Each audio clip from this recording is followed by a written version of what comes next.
Hello. അങ്ങനെ നമ്മൾ ബൺമസ്കയും ഇറാനി ചായയും കഴിക്കാൻ പോയതാണേ. അപ്പോഴത്തേക്കും ഇറാനി ചായയില്ല. അങ്ങനെ നമ്മൾ ബൺമസ്കയും ഫ്രൂട്ട് സർബത്തുമാണ് വാങ്ങിച്ചത്. പിന്നെ ഫ്രൂട്ട് സർബത്ത് എത്തി. ഞാനും ദേവിയും കുടിച്ചുകൊണ്ടിരിക്കുകയാണ്. ദേവി അതിനകത്ത് നട്ട്സ് ഉണ്ട് എന്നുള്ള കാര്യങ്ങളൊക്കെ പറഞ്ഞുകൊണ്ടിരിക്കുകയാണ്. ആപ്പിളുണ്ട്. അടുത്ത് എൻ്റെ ഊഴം വന്നു. ഞാനും കുടിച്ചു നോക്കിയിട്ട് പറഞ്ഞു. അതിനകത്ത് നട്ട്സ് ഉണ്ട്, ആപ്പിളുണ്ട്, പൈനാപ്പിളുണ്ട്, പപ്പായയുണ്ട്, എല്ലാം ഉണ്ട്. അങ്ങനെ ഹെൽത്തി ആയിട്ടുള്ള ഒരു ഫ്രൂട്ട് സർബത്തും കുടിച്ചുകൊണ്ടിരുന്നപ്പോൾ ബൺമസ്ക വന്നു. പക്ഷെ എൻ്റെ ബൺമസ്ക ഉണങ്ങിയ ബൺമസ്കയായിപ്പോയി.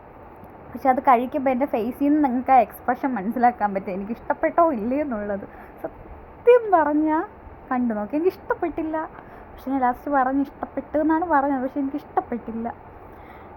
അങ്ങനെ ബൺമസ്കയും ഒരു കോമ്പിനേഷനും ഇല്ലാത്ത ഫ്രൂട്ട് സർബത്തും കുടിച്ചുകൊണ്ടിരിക്കുകയാണ്.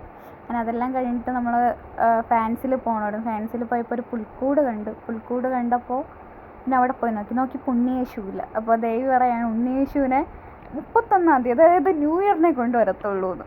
പിന്നെ ഫാൻസിലും